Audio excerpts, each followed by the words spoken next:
I wonder if you see any precedent for the South to reference, or where their attention should be outside of research, outside of sort of introspective research. Like, where can they be looking for a model or a framework to look through?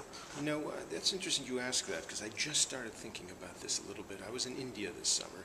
I had the occasion to spend some time in what is once thought to be the world's largest slum, which is this little area, very small area, probably the size of the Columbia campus, in which 1 million people This is live. Darby? Darby, yeah.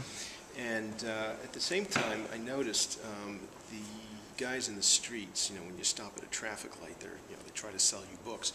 Amartya Sen, who, you know, the Nobel Prize winning economist, one of the, I guess the third left-wing economist who got the Nobel Prize in the last, 10 or 15 years, he just came out with a new book. It's not out in America yet, but it's out in England, called,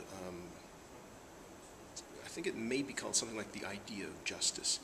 And what is particularly interesting about it, from what I've read, is that essentially what he is going to do in this book is to posit a theory of justice, which is in many ways an alternative to the Western Enlightenment, you know, sort of liberal view of justice, which suggests, of course, that it is indeed possible that the developing world, just by sheer numbers, and by the immediacy of the pressures that are being placed even on the industrialized world to curb the habits that are associated with their own development, may very well be the source of new ideas. That's interesting, because it sounds like a justice born from democracy. In other words, a justice born from the majority.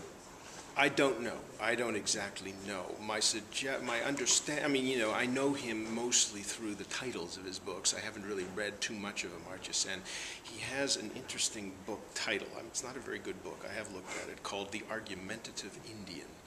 And it suddenly occurred to me, just in the context of that sort of a rare find. Huh? The argumentative Indian. Well, that's what I said. I would have called it the obsequious Indian, but then, I mean, if you spent time in India. But what it suggests, of course, is that there are entirely different traditions, intellectual traditions, historical traditions, religious traditions, where the values are not at all, and in a sense they are in a position to overwhelm the dictates of the mostly Anglo-European Enlightenment-based theories of justice, and it suggests that there is a relativistic kind of tradition, intellectual tradition. I think this is what Amartya Sen is talking about. But in the broader sense, it simply suggests that there certainly will be a time. For example, look at Bollywood.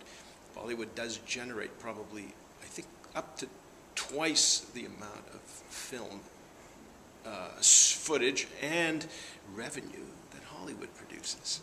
So in a certain sense, you know, we're on the brink of a transformation. Ideas will issue from the South, entirely new ways. I mean, and I think in some ways the teeter-totter will change. I don't know what to say that it would be. I simply know that it seems inevitable that that one of the phases of globalization is simply the shift in center of gravity. You know, when I studied Nigeria, because it was a time when I was really set on going to Lagos and exploring Nigeria, one thing that I really found fascinating is about 70% of the films they see in Nigeria are from India. And who knows what other ones, the ones generated, of course, in the African industry. And I thought to myself, what is it like? What is the subjective sort of position? What is the character of somebody who lives in Africa, who is not, you know, completely programmed, if you like, by the cultural values and the imagery of the Western filmic culture, but rather from these other cultures? It's clear that with globalization, there is the tendency toward a certain kind of monoculture, but there is also, you know, things that have been obscured from our view for quite a long time, which are going to be very important, and that is these incredible tendencies to create divergent subjects and you know, ways of being. So it wouldn't surprise me that the development of cities follows none of the patterns that we, and even, you know, Professor Stiglitz anticipates, by generally getting one's ideas about what modernization does and how it operates in the world.